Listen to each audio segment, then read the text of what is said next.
Հայ-իրանական սահմանին անցկացվող երկօրյա համատեղ զորավարժությունների առաջին կադրերն են Ագարակին հարևան Իրանի Նորդուզի շրջանից։ Իսլամական հեղափոխության պահապանների կորպուսի ցամաքային զորքերի հատուկ ստորաբաժանումները վարժանքների ընթացքում թեթև եւ ծանր զինատեսակներ են կիրառում, այդ թվում հակատանկային նռնականետեր ու դիպուկահար հրացաններ։ Հայաստանի զինված ուժերի ստորաբաժանումներն էլ սահմանի հայկական կողմում են անցկացրել վարժանքներ, սակայն Հայաստանի պաշտպանության նախարարությունը չի բացահայտում կոնկրետ որ մասում։ Հայկական կողմը նաև դեռ տեսանյութեր չի հրապարակել։ Ըստ Երևանի, զորախաղերը ներառում են Հայաստան-Իրան պետական սահմանին տեղակայված սահմանային անցակետերի վրա պայմանական ահաբեկչական խմբերի հարձակումը չեզոքացնելու գործողություններ։ Թեհրանից էլ հայտնել էին դրանք սահմանային անվտանգությունն ապահովելու նպատակ ունեն, շեշտելով Իրանի եւ Հայաստանի սահմանային տարածքներում որևէ վտանգ չկա։ Վարժանքները մարտական ուժերի պատրաստվածությունը բարձրացնելու, ահաբեկչության դեմ պայքարելու եւ կայուն խաղաղություն պահպանելու համար են կազմակերպվել։ Մինչ Թեհրանն ու Երևանը պնդում են, թե զորավարժությունները միայն ահաբեկչության դեմ պայքարի հատուկ ջոկատայինների պատրաստվածությունը բարձրացնելու համար են, ոլորտի փորձագետներն այլ համոզման են։ Վարժանքների անցկացումը քաղաքական ուղերձ են համարում Թեհրանից Բաքվին, որ Իրանի համար անընդունելի է սահմանների փոփոխությունն իր հյուսիսում։ Это больше политическое послание было. Սա ավելի շատ քաղաքական ուղերձ է կարծում եմ, քանի որ զորավարժություններն ամեն կողմն իր տարածքում է անցկացնում։ Հայկական հատուկ ստորաբաժանումները իր, իսկ իրանականը իրանական հատվածում։ Սա ազդանշան է։ И в то же время, наверное, это какой-то сигнал. Եթե մենք տեսնենք իրանական հատուկ ծառայության ջոկատը ինչ ռեսուրսներ էր օգտագործում, դա բավականին թեթև ինչ-որ տեխնիկայի մասին էր խոսքը գնում եւ թեթև հետևակի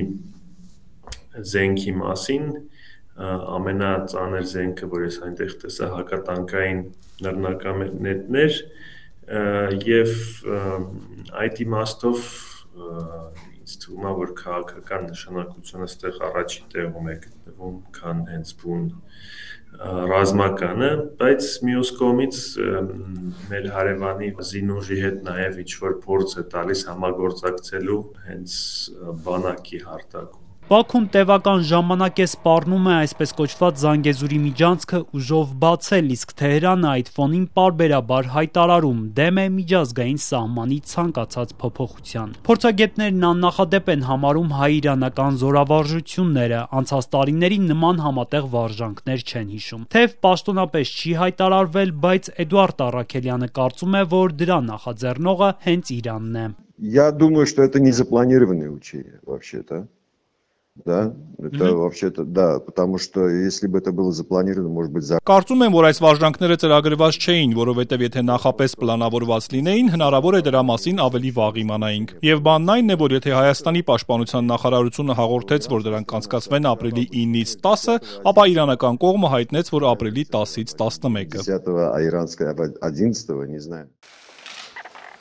Ապրի Արմենիա վերլուծական կենտրոնի ավագիտաշխատող Լեոնիդ Ներսիսյանը շեշտում է, այս վարժանքները նաև լուրջ քաղաքական առաջընթաց են Երևանի ու Թեհրանի հարաբերություններում։ Առաջի հերթին սա բավականին լուրջ քաղաքական առաջընթաց է Հայաստանի ու